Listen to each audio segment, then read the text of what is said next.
So, we had a thought yesterday. I don't know what it probably was like the afternoon or something, late afternoon.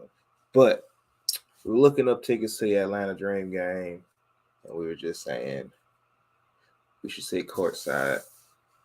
But of course, for whatever their reasons are, they don't necessarily have courtside seats. They got 2 rows back. But whoever works for the Atlanta Dream and watching this, because I know y'all watching this because everybody watches us. Why wouldn't y'all watch us? We're super cool. Like, look at our hats. But we need to figure out a way to let us sit court. Not just us. I mean, but us specifically. But not just us, but fans in general. Like, let's start with us. Like, we want to sit courtside at the Dream game. I want to dap up players coming. Like, come on now. Let's do that. Trying to sit courtside, watch Ryan Howard lead us to the championship this year. So Thanks. Shout out to Renee Montgomery. Yeah, Renee, you can make this happen. You can make this happen, Renee. I'm gonna pull up on Renee. I'm gonna pull up on her gym today. She got a gym off all that. So shout out to Renee Montgomery. Gonna make that happen. With that being said, I'm John W. It's Fresh X. And this is the Hoopers Afternoon session. So the first award has been given out. I think it was first award given out. I don't know. But Marcus Smart. But technically, the coach of the year always comes out. People, they kind of acknowledge it before, and then they kind of ignore it. But that's like the first thing the coaches vote on, who their coach of the year is. Right. And it's been recognized the last few years. So that was Monty Williams. But the first award. Shout out to Monty there, my bad. Yeah, shout out to Monty. It definitely came and went. People didn't really talk about it. But the first official NBA award was given out. And that was Defensive Player of the Year, and it was given out. Defensive Player of the Year always first? I don't know. Please go. Yeah. But Marcus Smart was awarded Defensive Player of the Year, and with him being the first guard since Gary Payton to win the award, shout out to them for having Gary Payton bring it to. They brought him the trophy in practice, so shout out to that. Didn't he play for Boston briefly? No, he wasn't on the later years. Cassell. Nah, I know Cassell. I have to look it up. That last thing Gary Payton. Doesn't remember Marbury. Last thing Gary Payton played was at Miami Heat. Miami was his last squad. Yeah, but Marcus Smart was awarded defensive player. I would have been like Boston. Nah, my bad. Go ahead. But Marcus Smart was awarded defense player, like I said, the first guard since Gary Payton in '96, and just I know you had a thought about it on Twitter. Well, it was in general, it's the fourth guard to win it: Michael Cooper, Michael Jordan, Gary Payton, Marcus Smart. So that's 5. Yeah, and it's like it's so tough for guards to win it because regardless of what it looked like, nobody cares that you held this player to 5 points when he scored 40. Like, okay, like right? Because even and Gary, he played for Boston 1 year. Remember, he went after the Lakers. He went to Boston, then he went to Miami. Yeah. And he retired in Miami. Yeah, I knew it was a weird year, but back to your point. For example. The other night, Kyrie scores 39 points. He's 0 for 3 on Marcus Smart. So, I think guards have just gotten overlooked because I feel like the defensive player of the year was initially just a way. I'm going to just keep it real high. I honestly feel about it. It was just a way to involve the big man. Okay. I don't know too many big men that has ever been the best defensive player on the court. Just because you can shut down a certain paint area, guards have always been more versatile. Wing defenders have always been more versatile. We give it to defensive players so they feel involved. Big men, because big men have won centers or MVP. A center has the most MVPs ever, but that was just some way to shine some light on them. Because the fact of the matter is, in the most versatile era ever, when the game is played on the perimeter more than ever, how are we still giving countless defensive player years to a center that only plays in the paint? So we've been past the era of where centers should just continuously win the award. There's been plenty of guards that have been deserving. This is the first guard to win defensive player of the year since 95, 96. There's no way in hell you telling me that it's just been straight centers deserving this award for 26 years. And there's been other wing players. There's been other wing players. Ron Artest won 1. Kawhi got 3. That's it. 3? Kawhi got 2. I mean, that's 3 and all. Oh no, that's 3 and all. So that's 3. That's 3 and all. That's ridiculous. Right. That's ridiculous. Since another player has. So shout out to Marcus Smart winning it. I chose Mikal Bridges, but a lot of people did have Marcus Smart. I think he deserved the award. No, yeah, I definitely agree. Not only they right now, so not only they deserve, he definitely earned it. But I just hate how not even just in the mainstream media or just like independent media members, content creators, but even certain fans are like just saying like I seen he was the worst defensive player of the year ever. I think people I think if Rudy Gobert won it, people were going to say how he didn't deserve it too. Yeah. It's like not even that it's just picking on Marcus jump Smart. to the who don't deserve to win this and that nowadays because everybody just want to be in control. So and not even necessarily that. Get your life up and maybe you can get a vote. How about that? No, in fact, but not even just that. Even like how just the overall negativity of even like with the Sadiq Bey 50-point game is like just say good. Like basketball. Just say good job and just like to talk about it. They don't even like to talk about it. They just like to be able to. They just like to tell us what they think is going to happen. Salute to Marcus Smart. Shout out to Gary Payton for being there to give him the award or let him know that he won it. Right. Yeah, I think that was a good choice. Not fact. But I think the only one issue that there is Marcus Smart. You flop too much. So, I give you that. But I think most his flops aren't as outrageous as other people. He just, to me, and he has some bad ones, obviously. But to me, he typically just oversells the contact. It actually is contact, and he oversells it, while other people just like literally just flop, fail, throw their arms everywhere, fall out. He kind of just sells the contact a little more than what it is. I get that as a defender because you're not going to always get the quick elbow that offensive player might throw at you or the illegal screen or something like that. So it's not justifiable, but you get why I say you sell that action. Yeah, but this one is you fall over and hit backflips. You're looking at your face and not like just crack you upside the head with a metal chair. Well, I'm gonna hold Marcus Smart to a higher standard too, though. I mean, you got less. Bring the flopping down a little bit more. So salute him. But just to stick with the Boston Celtics, who are they're up 1-0 of the Brooklyn Nets, not New Jersey. The Brooklyn Nets. They won a tough game, one on a buzzer beater from Jason Tatum, who him and Jaylen Brown played. Absolutely, that whole team in general, like Al Horford had a big night. Daniel Tice played good defense. They all played really good. Grant Williams came out aggressive on KD, like clearly was annoying them. The ref wasn't calling stuff that KD thought was a foul, so Grant Williams kept. He was right. Boston was allowed to play. It ain't a foul, so he just kept being aggressive. Right. Boston was definitely allowed to play physically, but like Guccifer was saying on the show on Hoop Truthers, that's one of those teams who will be allowed to play physically at home. Right. So with that being said, of course, the team's got to make adjustments. I don't know what adjustments those are. I ain't in Steve Nash's coaching circle, but what's the main thing that Brooklyn needs to do to kind of get Boston out of playing physically like that? Take it back to him, honestly. For one, you need your center to be smarter.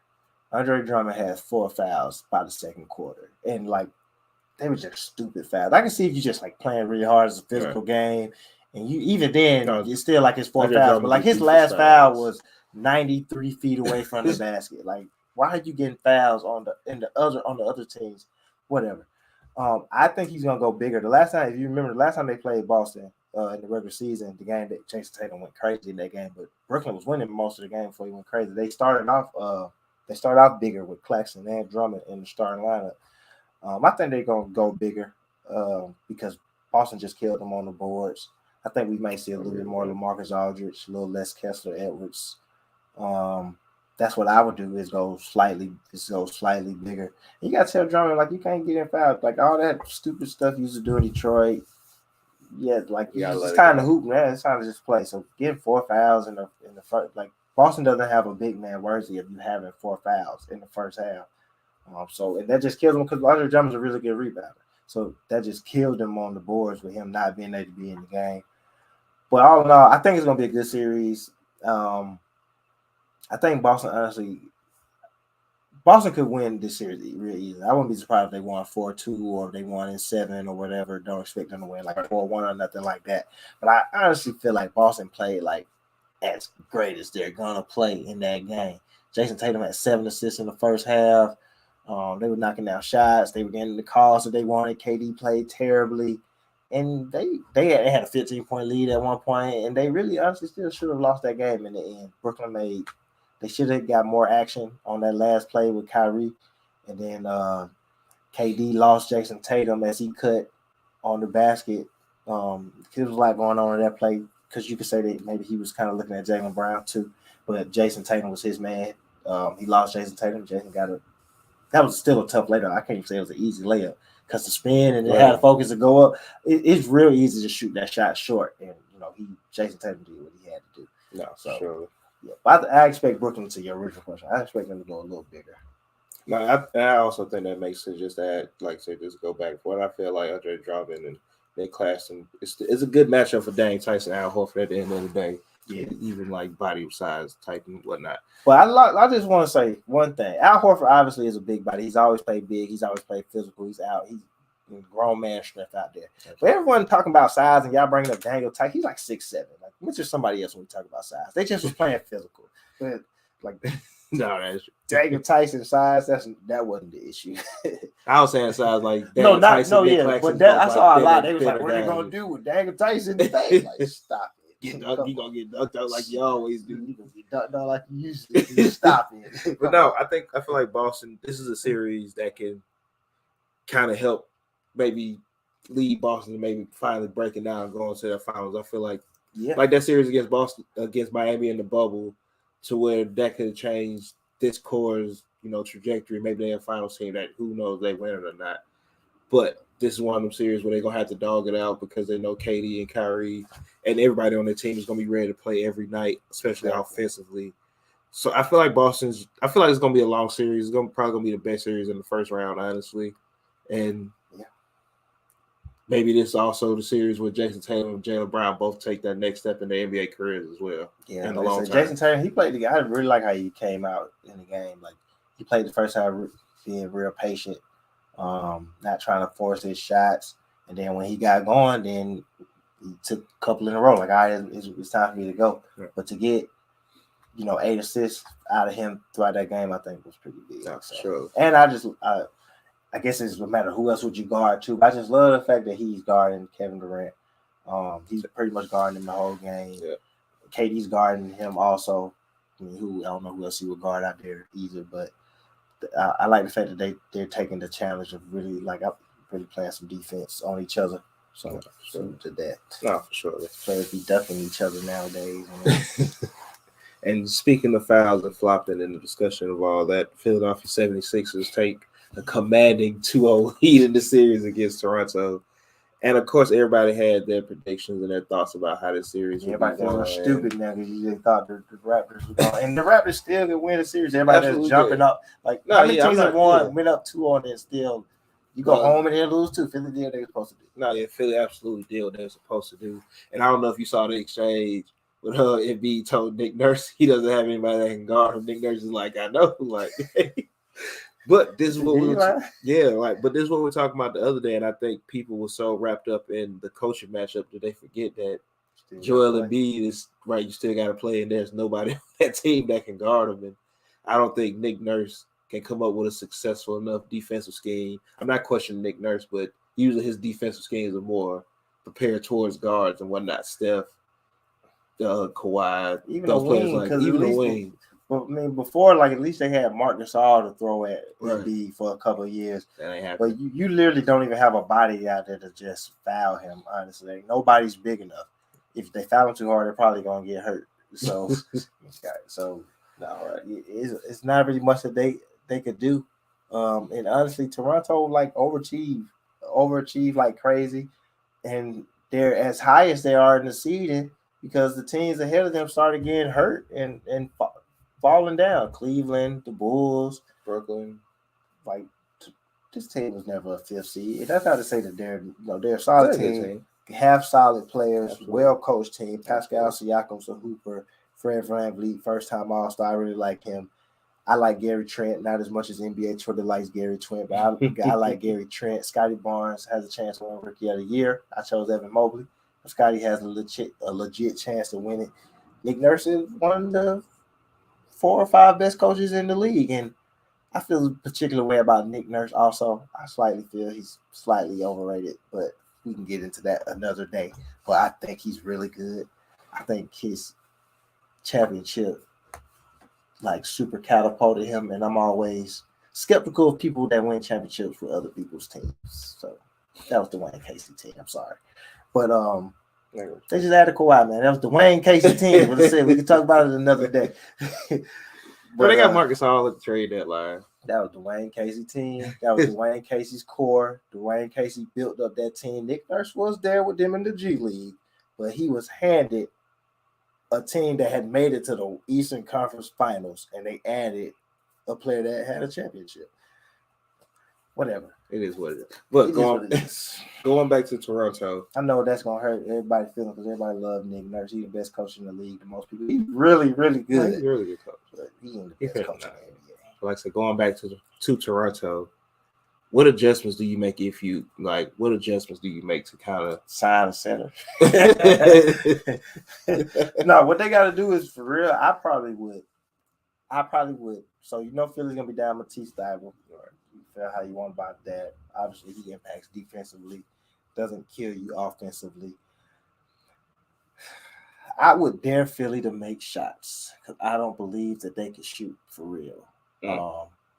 Danny Green is washed. He's been washed, and I don't even use the term washed. I just don't like Danny Green. But I don't believe Philly can shoot like that. So I would zone them just so I can have as many bodies around Embiid as possible. And if James Harden and Maxey and Tobias Harris beat you averaging 30, I'm cool with that. I respect that. I would make it really, really, really, really, really tough on Embiid. Like I would literally dare them to shoot the ball. Philly's best 3-point shooters, just straight up spot up shooters. Because I've seen Maxey go cold. I've seen Tobias have bad nights. The shooters are going to be like Korkmaz, Nang, Shaking no shooter. Korkmaz and Nang and Danny Green are Philly shooters. They're going to have to make shots against me. If you're Philly, you're probably not expecting as friendly a whistle as you was getting at home. Of course, you're going to make some adjustments play on the road. What adjustments are you think they're going to kind of make to counteract whatever adjustments Toronto make? Philly's main thing for Philly, I would just want to keep getting as much as they're going to throw at you. It's real simple. Just feeding Embiid. Yeah, as much as they're going to throw at you to the different looks and this and that, you just got to keep going to Embiid because if they do keep sending bodies around him, hopefully he makes the pass or at least people be able to play one-on-one. I wouldn't want to be on an island with Tyrese Maxey one-on-one. Like I said, I would force him to shoot, but he's so fast, you play him one-on-one, he's probably going to beat you to the basket. And it's not that he can't shoot. I just prefer that Tyrese Maxey beat me shooting jump shots. I don't want him in the paint all game, shooting layups, easy layups. His mid-range is pretty nice. So I would be, for Philly, I'm still playing through Embiid, making it easy for them. And the best thing I'm trying to do if I'm Philly is end it as quick as possible. Right. No, so you can go ahead and get you a rest and then prepare for Miami in the next round. No, yeah, I definitely agree with that. So word out of Dallas is Luka may be available for either Game 3 or Game 4. And this is coming off Dallas tying up the series 1-1 with a 42-piece from Jalen Brunson. Never thought I'd hear that before. Of course, we all know calf strains is something you don't want to play around with at all at any level of your life, especially as an NBA player. If you're going back to, are you going to Utah? No. Yeah, because Dallas had home court. Going to Utah. Oh, dang. Utah might be just as bad as Boston. Going to Utah. Even though your role players have been playing great, I don't think you can expect 50 points out of Jalen Brunson this game when he gave you 42 on the win.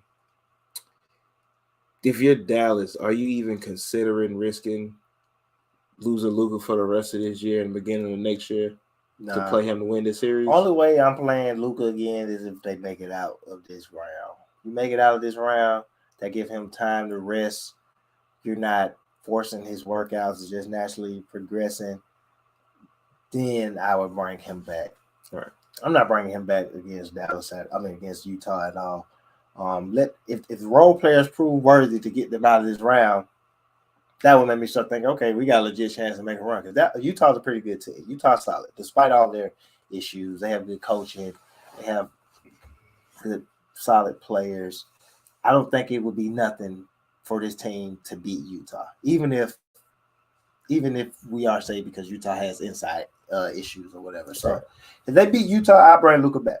But I'm not bringing him back to lose in the first round and potentially get hurt. No, yeah, I definitely agree with that. So I feel like let them handle this. Jalen Brunson won a big check this summer. This is how you go get that big check. Go ahead and get it. All right, and I feel like that's the correct course as well. Because if anything, you definitely want to make sure Luke can get as much rest as possible, just in case maybe you do win this round.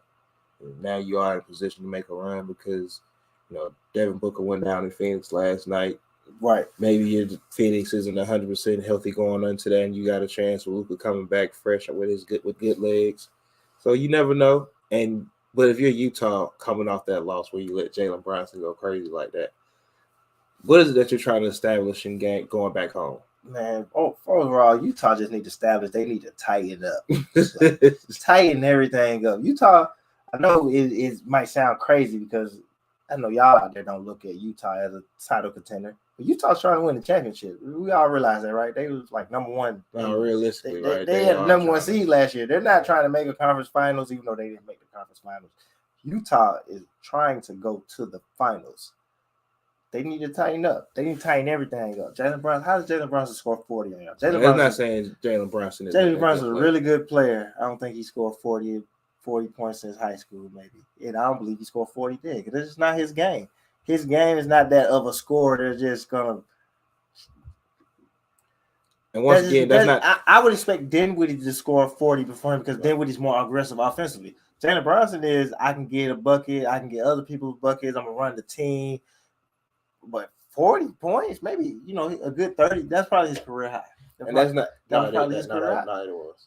It is. And that's not to say that anybody on any given night can't do that. I guess anybody can get 40. But that's absolutely true. Like, he's got to be the floor general out there.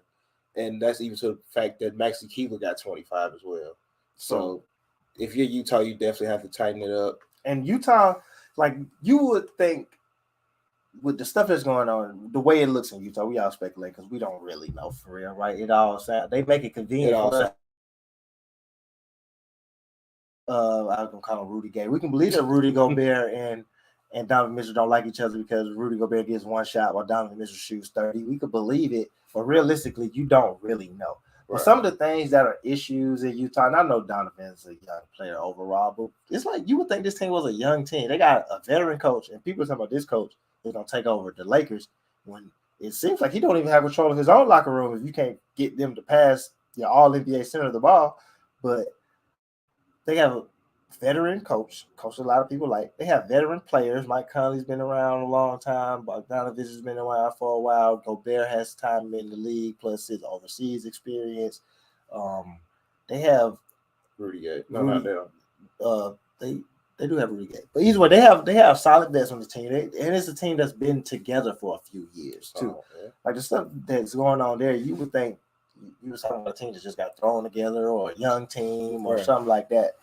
So it's a bigger issue there than just they need to change this, change that. Without Luka on the floor, Dallas is a solid team, well coached, play hard, and it's the NBA. So you can never just say somebody's going to sweep somebody.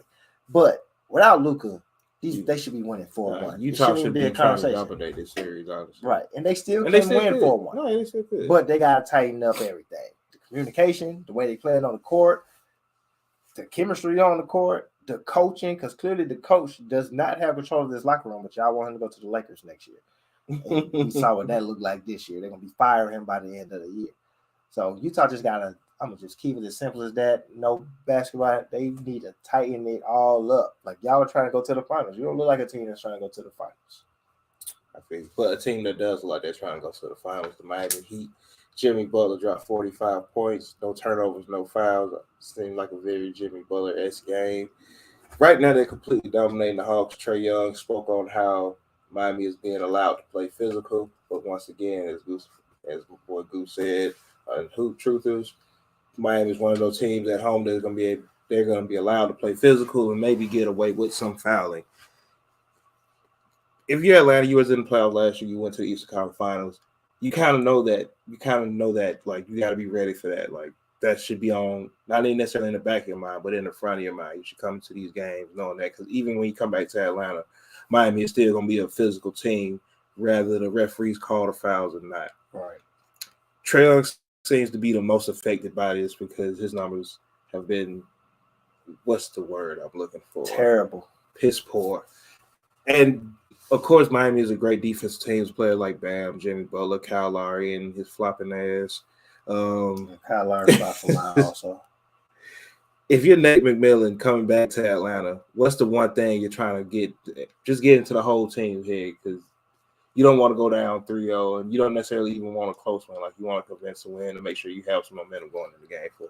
Yeah, for one, I didn't hear Trey's quote, didn't hear how he was asked the question or how he answered it, but to say that Miami's playing physical, you know, that coming into this series, Kyle Lowry, Jimmy Butler, Bam, we knew that they were going to play physical, and it's a playoffs. In the earlier games, it's always a little bit more physical, unless they already know that teams come in on a little edge and they'll call it tighter, so it doesn't get out of control.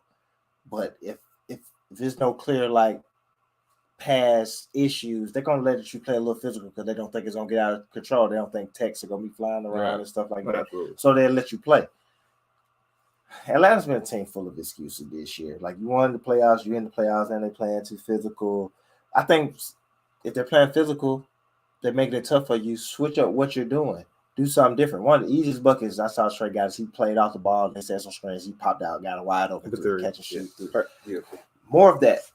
Play off the balls. Stop trying to go one-on-one, pick and roll with these guys, because it don't work. First of all, I'm not playing pick and roll with Bam, because Bam can guard you and the man that you're doing pick and roll with. So off top of that, you already got to know that you're coming in with some type of different philosophy. But this is where, for me, Nate comes up short, because Nate doesn't have an innovative mind when it comes to basketball. He's just going to do what he know, play hard defense and whatever. And just real quick, this is the quote from Trey. Obviously, we felt we let one slip away, but if the refs are going to let them be as physical as they are and not call fouls, I mean, it's going to be hard to really do anything that way. Fouls called, Hawks 26, the Heat 24. So it's called about the same. But obviously, I'm not going to get on them, because that's what people do after these games. They go. No, you want to get the refs there. Yeah, so you go and you say something about it, maybe even take a fine if the NBA fines you for calling out the refs. You say something, so now it's on their mind. You're going home, so they're going to kind of call it that way. But to say if the ref's not going to call the fouls, what am I supposed to do? Do something else. Like, this basketball, it's not just one way to play the game, but if your game is predicated on just getting those fouls, because that just adds fuel to the fire for the people that think Trey got to get to the foul line to get buckets, which he doesn't. He does not have to do that.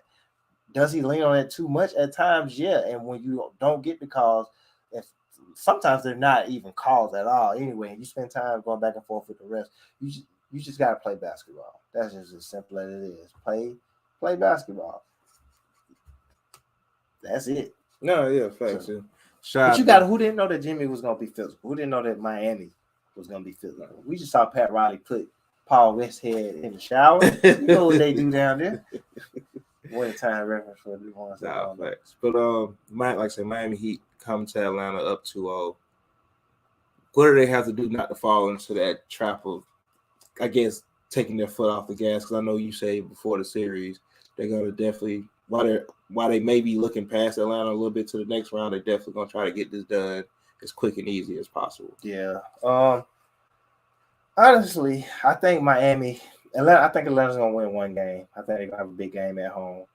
Home crowd's gonna feed into them. Right. I don't think Miami played the greatest game last game. Honestly, Jimmy had a big game, but everybody else was kind of pedestrian. While as far as the first game, Duncan had a big game, and I think Sharice played solid. But the whole team played a little bit better in that game. So Miami, I think they got to kind of get back to that. Miami's not going to win off of Jimmy Butler having 45-point nights often. I don't think Jimmy might not score 40 again this playoffs. I know he did it a few times in the bubble, whatever. I don't expect him to score 40 again. But Miami just staying solid. Keep putting the pressure on Trey.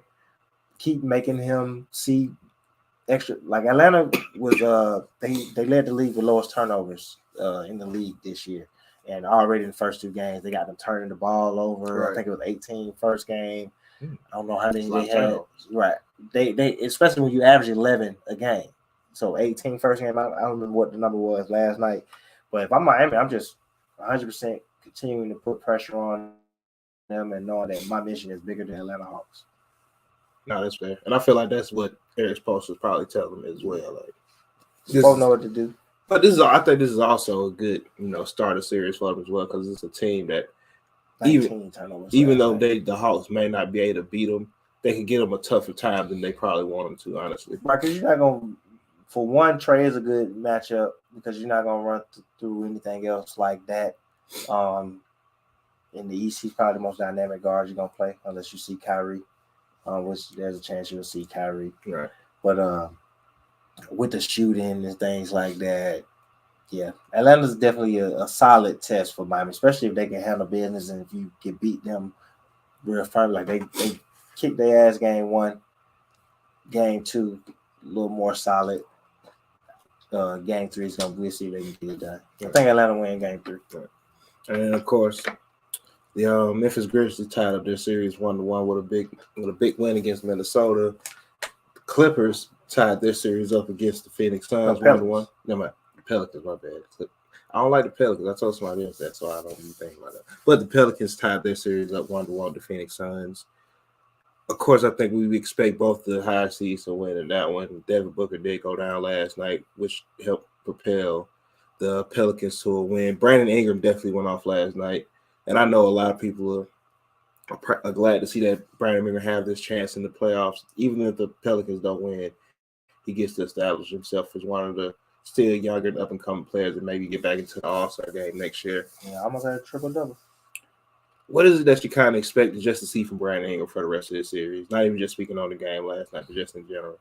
Big numbers. I like that since CJ has come there, it seems like he's getting easier shots. He's making more decisive decisions. He's still taking some tough shots, but he's doing it off 2 dribbles instead of 5 and a crossover and a hezzy and then 3 pump fakes. It's just like, all right, I'm gonna take these 2 pump fake and then I'm shooting. It's going in or it ain't. So he's been more, I think, having another person on ball that can score, I think makes you, when you get the ball, be more decisive about trying to get your bucket. So I think it would be great to see if he could steal another game. Like I said, 37, 11, and 9 last night. He have another game like that. I wouldn't be surprised if they was able to win again.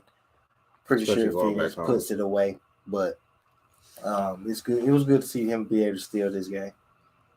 No, I definitely agree with that. Like I said, I think Brandon Ingram can go on because he's really outside of Mikal Bridges and Cam Johnson. You can do some things to get him some easier matchups where that was easier to shoot over players. And then even Bridges, Bridges has long arms and stuff like that, but he still is taller than him. So he's a lot taller than him.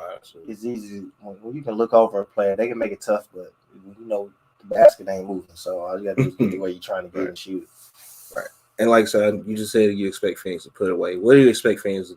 Do you expect them to get a game 3 or game 4 win in New Orleans? I expect them to win both. Okay. Yeah, I don't think. Huh? 4-1. Yeah, 4-1. Okay. I didn't think the Pelicans would win a game, honestly, but I said I wouldn't be surprised if they did because Brandon Ingram or CJ could easily go for close to 40 points, which Brandon had 37 last night. It's hard to beat a team when, especially once Devin Booker goes now. Brandon Ingram's probably the best player on the court. I seen somebody else say it. I think it was knowledge from off glass. Yeah, so you have a good chance to do some things when that happens because obviously you got Chris Paul out there. Right. And I'm sure everybody loves Chris Paul, but Brandon was better than Chris Paul right now, especially on any given night. He have a big night. I know that's gonna drive some people crazy, but whatever. So we don't gotta act like we don't know what we're looking at. But I think that going into the game, whether Devin Booker plays or not, knowing it's always tougher to transition when you lose somebody in the middle of a game opposed to being prepared and like, all right, he ain't playing. Right. Because then you just know to do something different. Yeah, 30 at halftime, 36, 35, 30 at halftime, whatever. Right. So it's hard to replace a player that got 30 at halftime. Nobody else probably is even really in rhythm because he's doing it all for real. So I think Phoenix, they're trying to win a championship. Pelicans were the 9th seed. It's time to take care of them and keep it pushing. No, for sure. Like I said, Memphis, Minnesota tied at 1-1 going back to Minnesota. I said Minnesota has definitely been one of the better home teams, especially after the All-Star break. Do you think Minnesota can take control of the series going back home, or this is what Memphis kind of closes it out? I expect them to split in Minnesota. Big game from Ja this last game. He almost had a triple double. Also, still no D'Angelo Russell showing. I think that changes game 3. Cat had a solid game.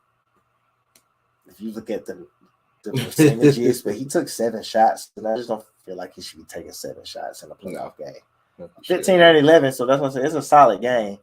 That's clearly Memphis neutralized some of the things he wanted to do, especially only getting 7 shots up. And which is terrible. And Black Jesus can only do so much out there at this point in his career, as he's still learning to navigate these waters. So he needs at least Cat or D-Lo. You don't got to be both. Just one of y'all be on. Take a little pressure off. Like I said, Cat showed up game 1. Exactly. D-Lo showed up in the playing game. So I need at least one of y'all to, you know what I mean? And I think D'Angelo Russell has a good game. I think Memphis wins game 3 to go up 2-1. Then Minnesota ties it. And then Memphis puts it away at home. And I know puts it away in the last 2 games. Before this one going 6. I don't think it's going 7. Going 6. And before we get out of here, because I know they haven't played in a while. So they ain't played since the last time they played. But Milwaukee, Chicago game 2. I be forgetting about that series. I be forgetting about the Bucks, the Wolves. I completely forget about that series. DeMar says ain't no way in hell he's shooting 6 for 25 again. I believe him. I believe he goes 7 for 25. Nah, DeMar, my guy. I think DeMar have a big game. Honestly, I think DeMar go for 40, but the Bucks win because Giannis is gonna match his 40. All right, next guy. I'll go ahead. No, that was it. Like the Bulls. The Bulls have a chance because at the end of the day, they miss Lonzo obviously, but you got Zach and DeMar to court. You got 2 players that can give you 80 points in the same game because they can do it at the same time. Sure. You have a chance to win. Then the Bulls will win a game in this series. Yeah. Even though I think I said they would sweep them on the Hoop Truthers. But I take that back because I didn't. For some reason, I thought Zach LaVine wasn't playing. I'm sorry. I don't know why I thought Zach wasn't on the court. Right. Maybe he just haven't had a big enough game recently for me. He did go through some little injury issues. Zach had a great year this year, so no disrespect to Zach at all. I wasn't considering him when I said that the Bucks could sweep them. The Bucks still can sweep them. But I think the Bulls get a game, possibly even 2, because they both can go to 40 at the same time. Either or can go for 40, one of them can give you 50. When you got a player that can give you 50, you can win a game. We saw that last year with Jason Tatum. I mean, the Celtics were done. Jaylen Brown was hurt. He gave him 50, and they won a game. So DeMar can do that. Zach can do that. They're not going to do that tonight, but they're going to have to do it at least once. Yeah. But Giannis getting 40 tonight. Oh, no, 40 and 15. But before we get out of here, happy birthday to New York Knicks legend and University of Tennessee volunteer legend, Allen Houston. H2O. Yes, sir. Shout out to H2O. Happy birthday to H2O. One of the purest jumpers ever. I think it's easy to just throw out who the best shooters are of all time nowadays because all these people are just shooting. But just remember, Allen Houston, if he played today, he's 25 a game. He's 40% from 3. He's probably 45 from 2, 47, 48 from 2. He's probably shooting 88 to 90 from the line. 25 a game. I stand on that number for H2O. At least one season. That's all NBA. At least one season. No, with the way 6'7", shoot the ball. From the mid range and the 3. He'd be perfect in this era. Players like him, his ball handling will be better. 2 shooting guards like him. It was just funny because everybody tried to hate on the twos of the 90s, but it was some solid twos. But twos of his era had to so much try to be like Jordan because he was the typical 2 that I didn't feel like that they could be themselves. Like he's every bit, no disrespect, he's every bit of Klay Thompson in this era. Like he's every bit of Klay Thompson. He's better one-on-one player. He is because he played in an era where he had to really learn how to get the bucket off the dribble at times. So I think in this era he still can get a bucket on the dribble, but he knows to focus more on threes and then those. I love that curl that Klay does and to shoot. He would run that same play. He would run that same play. 25. I mean, he did then. But instead of it being the Cardinal drill where you run it at the elbow, right? You run it to the 3-point, to the wing, or to even to the top of the key. So shout out to H. No, yeah, happy birthday, Allen Houston. Man, big time player in this era. But other than that, because I don't think nobody else. That's her uncle. So shout out to Allen Houston. I don't think there's no other birthdays today or anything like that. But for the people that I was playing. Go ahead. We can get out of here. I do want to get out of here. I was trying my bad. I was trying to pull up his career. Oh, go ahead. His stats real quick. 17 games for his career, first of all. That's actually not 17 game. And you got those, he got them last couple years where you got his first year and you got his last year. Other than that, he shoot over 20 points a game scoring. So like I said, I stay confident on that 20 a game. 25 a game. 25 a game. And he shot 40% for three for his career. Oh, well, I guess he'd be shooting like 45 then. So 40% three from his career. The most threes he took in a year was 5 a game, and he shot 39, basically 40% that year from three on 5.5 attempts per game. He shot 5 twice, and another year he shot 42% on 5 attempts a game, 5.5 attempts a game, almost 6 attempts a game. So he's shooting 8 to 10 threes a game, and he's still at worst a 40% three-point shooter in his era. Shout out to H2O. Shooting guards in the 90s don't get enough love. They don't, and I hate that. Because Michael Jordan's the best player ever, so it is what it is. But other than that, shout out to the Hoop Troopers. We did a collab with them, so go check that out at the Hoop Troopers Studios on YouTube. Look it up on your favorite podcast site, and while you're on there, also look for the Hoopers Pod on your favorite podcast site. Just search the Hoopers Pod, Apple, Google, iHeartRadio, Spotify, Pandora. Your girl playlist.